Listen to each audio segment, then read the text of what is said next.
कई वर्षों से लंबित और विवाद का विषय रहा खतरनाक केमिकल कंपनियों के पलायन का मुद्दा आखिरकार चुनाव आते ही फिर से जीवित हुआ है। राज्य सरकार ने ऐसे 156 रासायनिक कारखानों को डोंबिवली से कहीं और स्थानांतरित करने का निर्णय लिया है। उद्योग मंत्री सुभाष देसाई ने कहा कि महाराष्ट्र औद्योगिक विकास निगम की बैठक में यह निर्णय लिया गया। हालांकि कामा कल्याण अंबरनाथ मैन्युफैक्चरिंग एसोसिएशन संगठन ने इस फैसले का कड़ा विरोध किया है। डोंबिवली की इन 156 फैक्ट्रियों को पाताल गंगा इलाके में शिफ्ट किया जाएगा। पिछले साल डोंबिवली में औद्योगिक विभाग का दौरा करने के बाद मुख्यमंत्री ने यहां के खतरनाक उद्योगों का सर्वेक्षण करने के निर्देश दिए थे। सर्वेक्षण से पता चला कि 156 कारखाने खतरनाक और बेहद खतरनाक है। सर क्या कहना चाहोगे कि हम जो सरकार की फैसला है यहाँ की कंपनी को शिफ्ट करना चाहिए, इस बारे में क्या कहना चाहोगे? कंपनी शिफ्ट करना कहना आसान है, बट उसके लिए जी तोड़ मेहनत लगती है कि इंडस्ट्रियलिस्ट को एक कंपनी खड़ी करने में उसकी पूरी उम्र चली जाती है। और उसके बाद अगर आपको रातों रात कहा जाए कि भाई इसको यहाँ से शिफ्ट करना है, कहावत है it is easier said than done. बोलना आसान है बट करना बहुत मुश्किल है।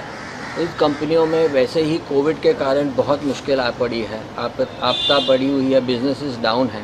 और क्या एश्योरेंस है कि इस कंपनीज़ को अगर यहाँ से शिफ्ट करके किसी और एरिया में लेके जाएंगे, वहाँ पर 10 साल बाद या 15 साल बाद फिर कोई ऐसी स्थिति नहीं होगी?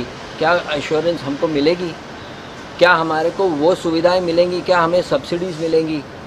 और इंडस्ट्री शिफ्ट करने का कारण क्या है? क्या पोल्यूशन कारण है? अगर पोल्यूशन कारण है तो ये एक रिपोर्ट है जो गवर्नमेंट की ही रिपोर्ट पेपर में आई हुई है, जिसमें आईआईटी ने काम किया है, जिसमें लिखा गया है कि pollution, industrial pollution is only 13%, सिर्फ 13% है, जबकि road and traffic pollution is 38 to 40%। तो अगर ऐसा है तो सिर्फ इंडस्ट्री को क्यों एक टारगेट बना के, एक सॉफ्ट टारगेट बना के उसके साथ ऐसा दुर्व्यवहार किया जा रहा है? और उनके ऊपर एक ऐसी आपदा की स्थिति पोस्ट कोविड, जहां उनके जो पहले ऑर्डर्स थे वो बंद हो गए हैं, बैंक्स के हिसाब से जो उनके लोन्स चल रहे हैं वो उनको आज भरने मुश्किल पड़ रहे हैं।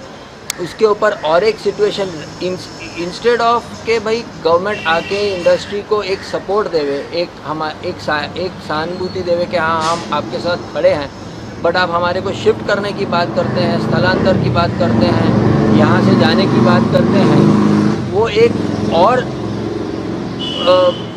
पत्थर है, एक रुकावट है हमारी ग्रोथ के लिए। और industry is the biggest survivor and the biggest economic revenue giver to any industry. आज जीएसटी महाराष्ट्र में is one of the top only because of the industry.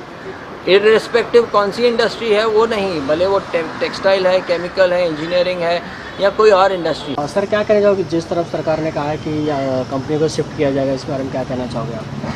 Companies को शिफ्ट करने का जो इंडस्ट्री मिनिस्टर है उन्होंने डिक्लेयर तो कर दिया है, लेकिन आज तक हमको कुछ इन्फॉर्मेशन हमारे पास नहीं आई हुई है।